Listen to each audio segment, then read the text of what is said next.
수사받을 때 네. 쓰는 가장 기본적인 원칙이고요. 네.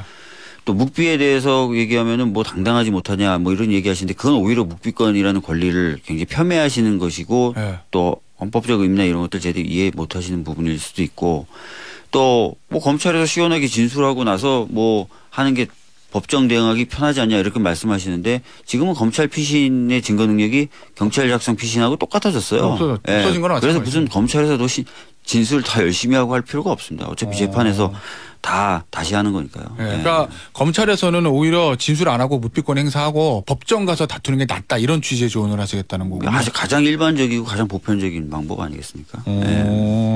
알겠습니다. 또 무슨 말만 하면 다 언론 보도가 되잖아요. 아라고 하면 뭐 아라고 보도가 될 거고. 네. 그래서 사실 뭐 언론에 지금 대응하는 분위기를 봐도 네. 묵비하는 게 훨씬 낫죠. 김태현의 정치쇼. 뉴스 속 깊숙한 이야기를 들어보는 인터뷰 시간이 돌아왔습니다. 오늘은 정말 오랜만에 민주당의 박주민 의원이 스튜디오에 나오셨는데요.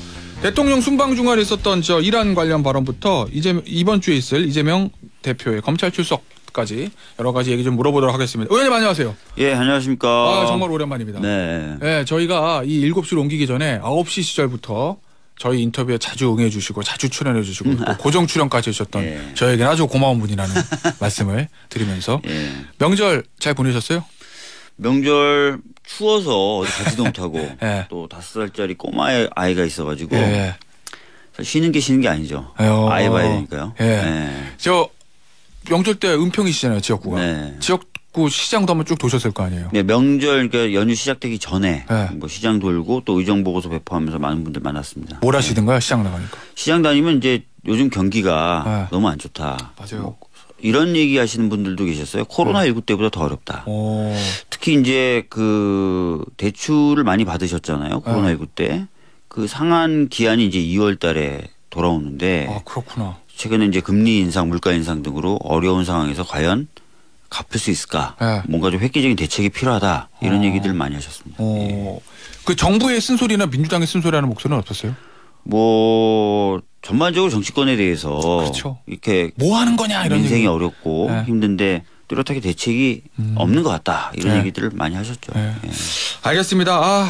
이번 올 추석 때 우리 저 박주민 의원이 시장 가실 때는 이거 잘하고 있어 이런 얘기를 좀 들으셔야 될 텐데 네. 경제도 좋아지고 여야 좀 잘하는 것 같아 이런 얘기가 나와야 될 텐데 보시죠 뭐. 예. 첫 번째는 요거부터 짚어볼게요. 네. 그 윤석열 대통령 이번에 아랍에미리트랑 스위스 방문할 때 경제적으로는 물론 민주당에서는 조금 부정적으로 볼 수도 있겠지만 언론의 대체적인 평가는 경제적으로는 많은 성과가 있었다. 뭐 저 아랍에미리트로부터 많은 투자를 유치했다. 뭐 이런 평가도 있긴 한데. MOU 체결도 뭐 성과라면 뭐 어쨌든 40억 아는 사람들 다 40조. 알지 않습니까? 네. 예. 투자 유치 약속을 받았으니까. 그런데 요거 아랍에미리트를 정한 이란 요 발언의 후폭풍이 좀 이어지는 것 같던데 네. 민주당이 이런 얘기를 해요. 대한민국 외교와 안보의 최대 위협은 바로 윤 대통령이다. 맞습니까? 최근에 이제 윤석열 대통령이 이제 외교 무대에서 여러 가지 말실수를 반복하고 있죠. 네. 특히 이번에 이제 말실수도 뭐 정부나 여당 쪽에서는 좀 그 여파를 축소하려고 하는 것 같은데 적어도 이란 정부의 공식적인 태도와 입장은 그렇지는 않은 것 같아요.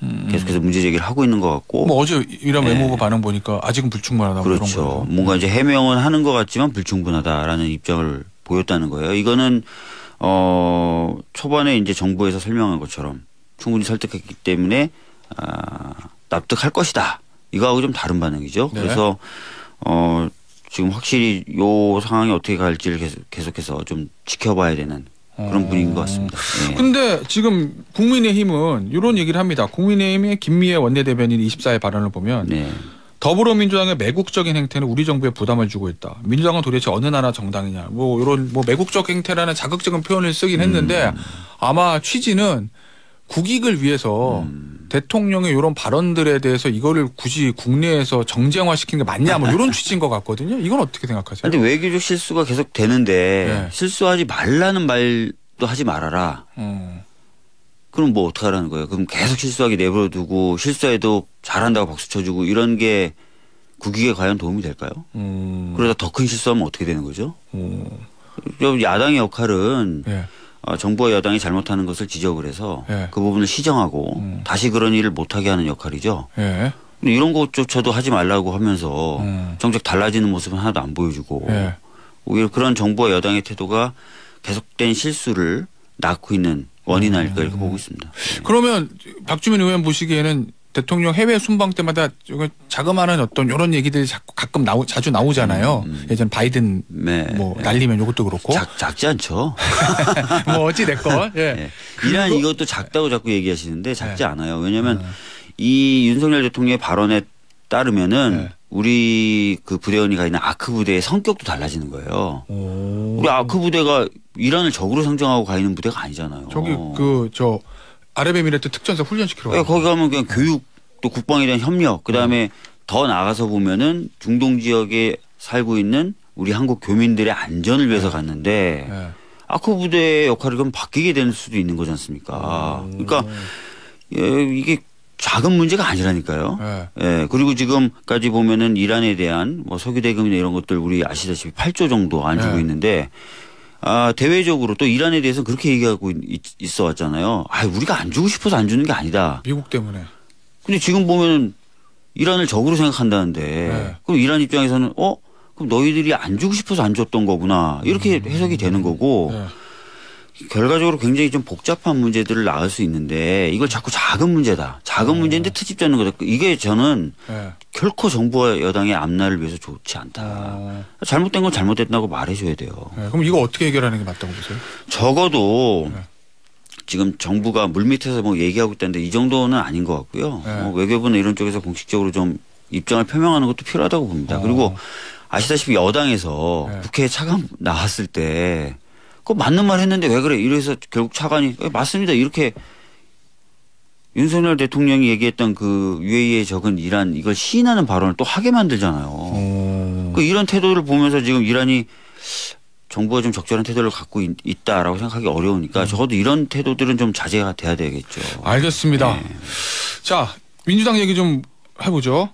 네. 최근에 이재명 대표 설날에 설 연휴 때 좀 만나뵌 적이 있으세요? 없습니다. 네. 최근에 연락을 안 해보셨어요? 네. 아니 왜냐면 제가 말씀을 드리는 이유는 변호사 출신이시니까 네. 이재명 대표 본인도 변호사 출신이긴 하지만 저 당내에 있는 저 율사 출신 의원들하고 조금 검찰 수사에 대한 좀 의논을 하셨을 수도 있을 것 같아서 제가. 뭐 보도된 거에 따르면은 지금까지 대장동 의혹에 대응해 왔던 변호인단과 함께 회의를 하고 있다라고 하는데 사실인지 모르겠지만 하여튼 뭐 요런 뭐 민주당 내 이제 율사 출신 국회의원이 아니라 뭐 관련됐던 변호인단들하고 회의를 하신다면 회의를 하시겠죠. 들리는 거는 좀 있으신가요? 준비는 어느 정도 돼 있다는 당내? 왜냐하면 당내 의원들 입장에서도 되게 중요한 문제잖아요. 이재명 대표의 이 대장동을 소환 조사는. 저는 특별하게 들은 건 없습니다. 그러신가요? 그럼 28일 날 10시 반에 추석하는 거로 알고 계신 그렇게 알고 있습니다. 그러니까 검찰에서 언론에 보도된 검찰과의 그 10시 반에 지금 조율되고 있다. 토요일 10시 반에 출석이 조율되고 있는 거다. 일방적 발표다. 거기에 대해서 지금 어디까지 진행됐는지에 대해서도 잘 모르겠습니다. 근데 뭐 검찰 입장에서는 뭐 본인들 뭐 준비 미흡 등을 이유로 좀 더 조율이 필요하다는 얘기도 했다고 하는 것 같은데요. 보도를 보면. 뭐 검찰은 양이 많아서 이틀 조사해야 된다는 거 같고. 뭐 그건 모르겠지만 27일 날도 조사가 가능한 날짜로 통보해 왔다는 거잖아요. 검찰이. 그럼 28일이 안 될 리는 없을 것 같고.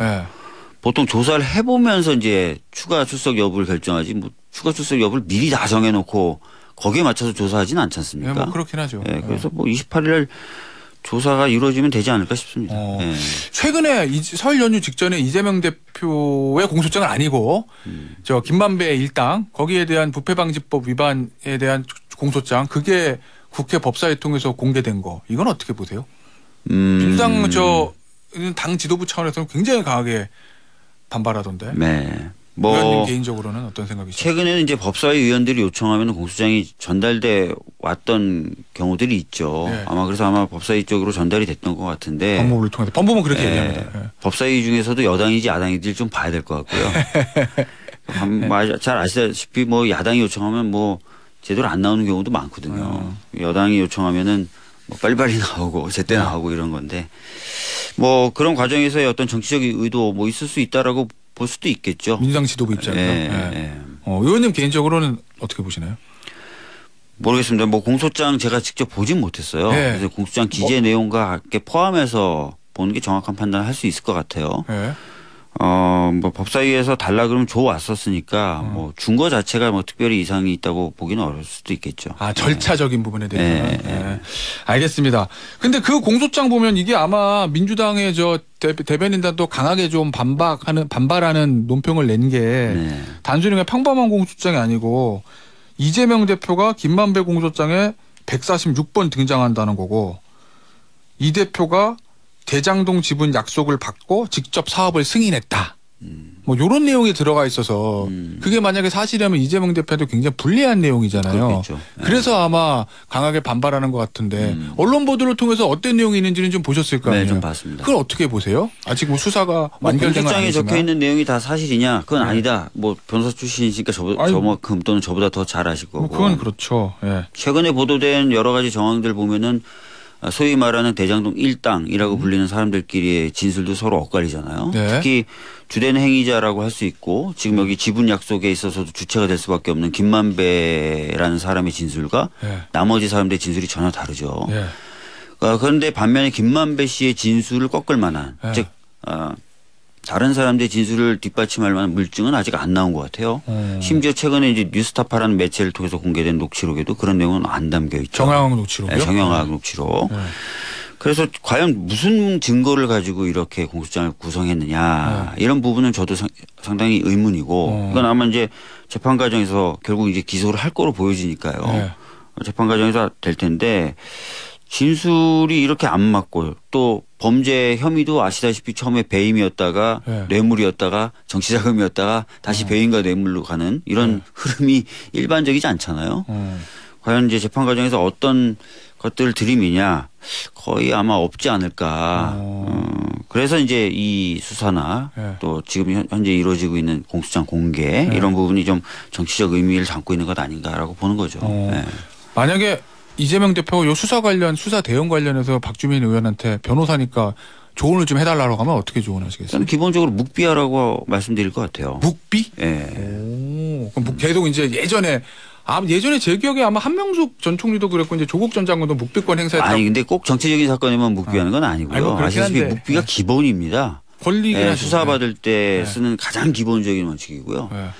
또 묵비에 대해서 얘기하면은 뭐 당당하지 못하냐 뭐 이런 얘기하시는데 그건 오히려 묵비권이라는 권리를 굉장히 폄훼하시는 것이고 네. 또 헌법적 의미나 이런 것들 제대로 이해 못하시는 부분일 수도 있고 또 뭐 검찰에서 시원하게 진술하고 나서 뭐 하는 게 법정 대응하기 편하지 않냐 이렇게 말씀하시는데 지금은 검찰 피신의 증거 능력이 경찰 작성 피신하고 똑같아졌어요. 없어진 건 그래서 마찬가지죠. 무슨 검찰에서도 진술 다 열심히 하고 할 필요가 없습니다. 어차피 재판에서 다 다시 하는 거니까요. 네. 네. 그러니까 검찰에서는 오히려 진술 안 하고 묵비권 행사하고 법정 가서 다투는 게 낫다 이런 취지의 조언을 하시겠다는 거군요. 아주 가장 일반적이고 가장 보편적인 방법 아니겠습니까? 네. 오, 알겠습니다. 또 무슨 말만 하면 다 언론 보도가 되잖아요. 아라고 하면 뭐 아라고 보도가 될 거고. 네. 그래서 사실 뭐 언론에 지금 대응하는 분위기를 봐도 네. 묵비하는 게 훨씬 낫죠. 네. 그 이재명 대표가 지난번에 성남FC 건으로 출석하실 때는 의원들도 네. 많이 따라가시고 혹시 의원님도 가셨나요? 저는 안 갔습니다. 예, 네. 여러 의원들 박주민 의원은 안 가셨다고 하지만 네. 여러 의원들 다 같이 가시고 지도부 다 가셨고 지지자들 엄청 많이 왔는데 네. 이번에는 대표랑 변호사 한 명만 대동해서 가시겠다는 거거든요. 네. 가겠다는 건데 네. 요거는 어떻게 보세요?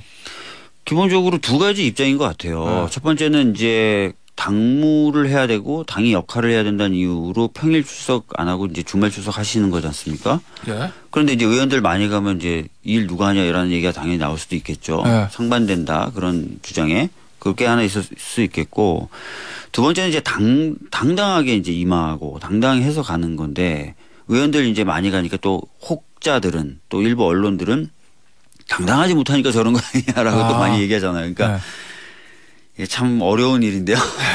그래서 이번에 혼자 이제 가시겠다라고 얘기하신 것 같아요. 예. 박주민 의원 개인적으로 보시기에는 이런 일이 있을 때는 당내 의원들이랑 같이 가는 게 낫습니까? 혼자 그냥 변호사랑 딱 가는 게 낫습니까? 글쎄요, 뭐 제가 그런 입장이 안 돼서 뭐 판단하기 어려울 것 같은데요. 그런 입장 되시면 안 되죠. 만약에 이제 저 같으면은 경우에 사안에 따라 좀 다를 것 같아요.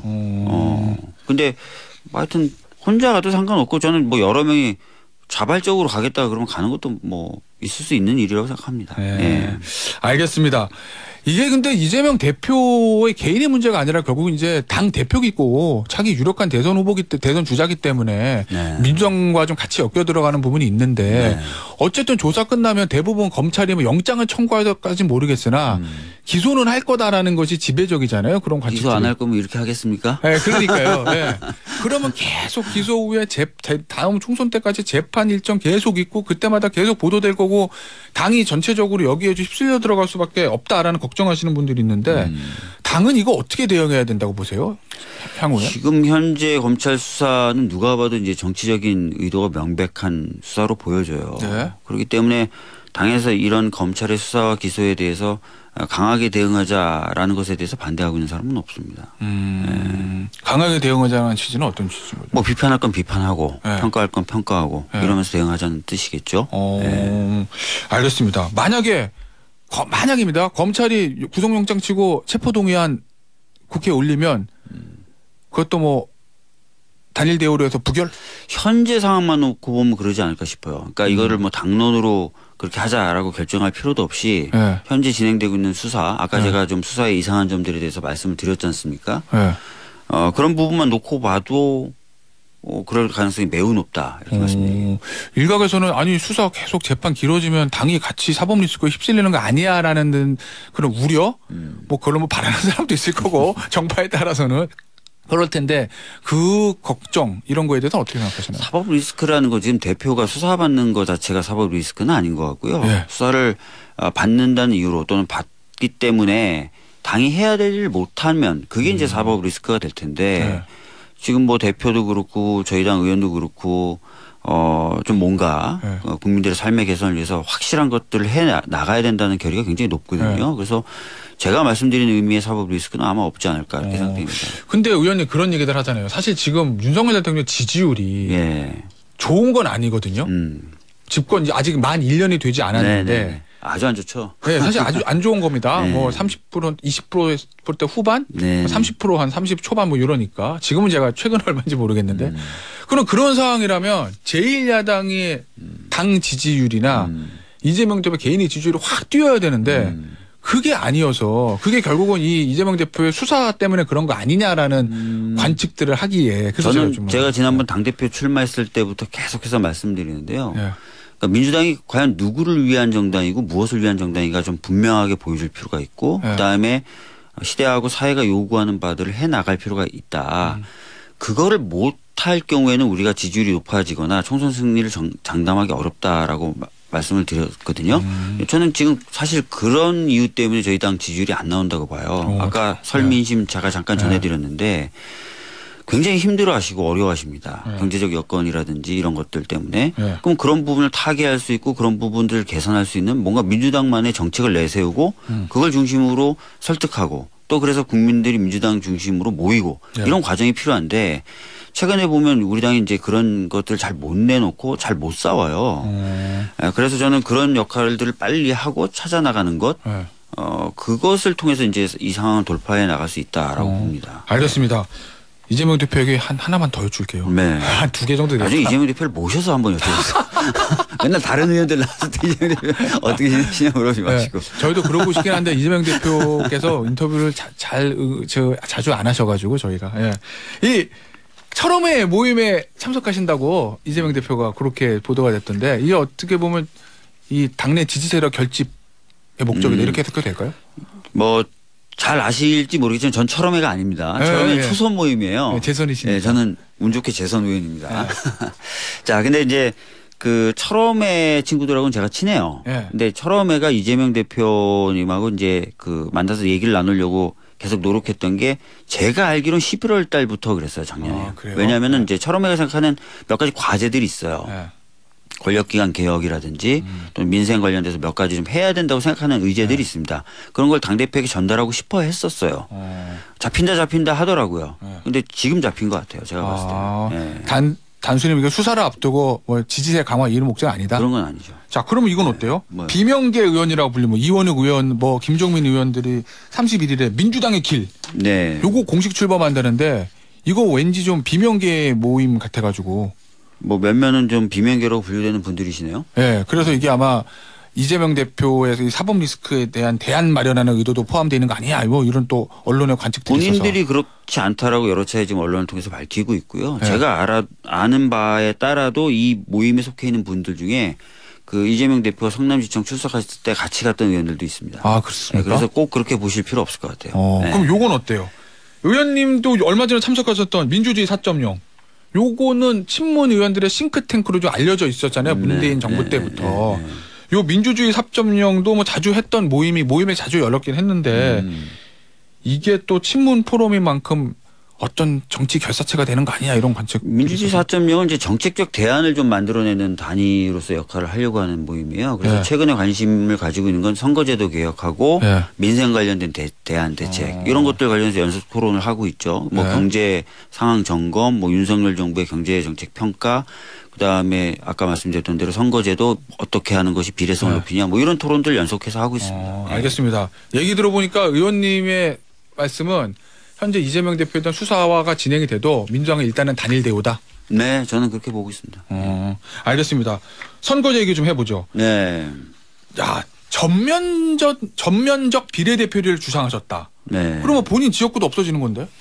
권역을 좀 크게 만들어서 네. 한 10명 정도 네. 그 권역에서 선거를 하고 네. 그 권역에서의 선거 방식을 비례, 그러니까 정당에 대한 투표 또는 정당이 추천한 사람에 대한 투표 이런 식으로 가자라는 말씀인 거예요. 권역, 그럼 지금처럼 지역구는 없어지는 거죠? 아니 지역구 선거 방식이 바뀌는 거지 지역구가 없어진다고 평가하기는 어렵습니다. 아, 지역구 선거 방식이 있는 거다? 네. 이게 뭐가 좋은 거예요, 이렇게 하면? 그러니까 전국을 대선거구로 좀 나눕니다. 예를 들어 서울, 대략 경기 뭐 이런 식으로 예를 들면. 그 정도까지는 아니고요. 네. 아까 말씀드렸던 대로 뭐 한 11명에서 10명 정도짜리 권역으로 나누는 거니까 꽤 많은 권역이 생겨요. 강남, 강북 이렇게 나올 수도 있고. 예, 그래서 그 권역에서의 선거 방식은 정당에 투표해도 되고 정당이 추천한 사람이 투표해도 되고 다 그게 정당 지지율로 환원이 돼서 네. 마치 그 권역 내에서의 비례대표 선출처럼 선출이 되는 겁니다.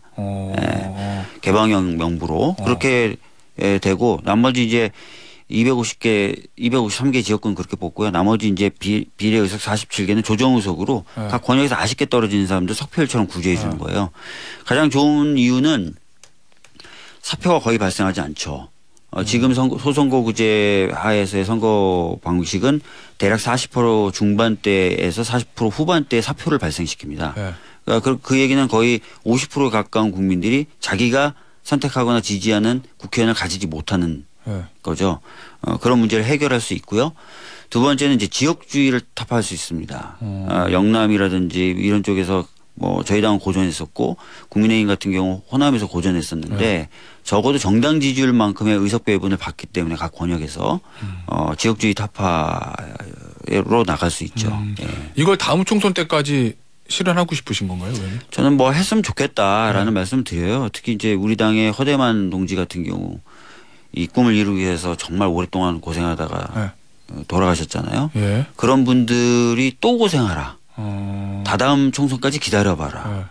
이건 좀 말이 안 되는 것 같고요. 또 영호남에 있는 많은 유권자들 특히 뭐 영남에서 우리 당을 호남에서 국민의힘을 지지했던 분들은 수십 년간 자기 표를 사표로 만들면서 또 지지해 오셨는데 그분들 보고 계속해서 앞으로도 몇 년간 이런 말씀 드리기가 너무 죄송스러운 거죠. 근데 뭐 지금 대통령은 중대선거구제 얘기하고 국회의장도 화답했고 여러 가지 대통령이 얘기하는 건 중선거구제죠. 죄송합니다. 중선거구제. 그러니까 여러 가지 개편안들이 있어가지고 과연 내년 총선 때까지 뭐 하나 될 수 있을까라는 그런 의견. 아시다시피 선거구제 개편은 4월 늦어도 한 5, 6월까지 한시적인 논의밖에 할 수 없는 그런 그 제도인데 왜냐하면 선거가 있기 때문에 그래서 속도를 내려고 많은 단위에서 열심히 논의하고 있습니다. 예. 알겠습니다. 마지막 질문가 될 것 같은데요. 지금 1월 국회가 열렸어요. 지금 임시회가. 근데 뭐 민주당에서도 일몰 법안 처리하는데 얘기하고. 하자고 하죠. 네? 좀 하자고 하죠. 근데 지금 뭐 보니까 오늘 아침 조간신문 보니까 국회 본회의도 열리지도 않고 상임위도 열리지도 않고 여야 의원들 다 외국 많이 나가시고 아무것도 안 하고 있다. 이러려면 왜 열었냐. 이런 기사가 있던데 어떻게 보세요? 일정 잡고 이러는데 저희 원내대표 얘기 들어보면 굉장히 어렵다 그러더라고요. 그리고 다른 상임위 간사들 얘기 들어봐도 뭐 이건 뭐 저희 당 얘기니까 뭐 마음껏 평가하셔도 좋은데 국민의힘 쪽에서 뭔가 하려고 하거나 하고 싶은 게 없는 것 같다. 이런 얘기들을 많이 하시더라고요. 그 혹시 국민의힘이 협조 안 해줄 거라는 거 예상하신 거 아니에요? 아니 일몰법이 있는데 정부 여당인데 네. 그 일몰법 다 일몰된 상태로 지나가면 되는 건지. 그러니까 국민의힘 쪽에서 그런 얘기 하잖아요. 맨날. 네. 이재명 대표 때문에 방탄국회 하려고 열었다. 뭐 아니 이런 얘기. 이재명 대표 지금 계속 검찰 출석하고 있는데 좀 그런 얘기 이제 좀 진짜 말도 안 되는 소리 진짜. 제 얘기가 아니고 국민의힘 쪽에서 그런 얘기를 한다고 보도가 됐더라. 예. 알겠습니다. 아유 오늘 오랜만에 박주민 의원 모시고 많은 얘기 나눠봤어요. 민주당의 박주민 의원이셨습니다. 나와주셔서 감사합니다. 예, 감사합니다.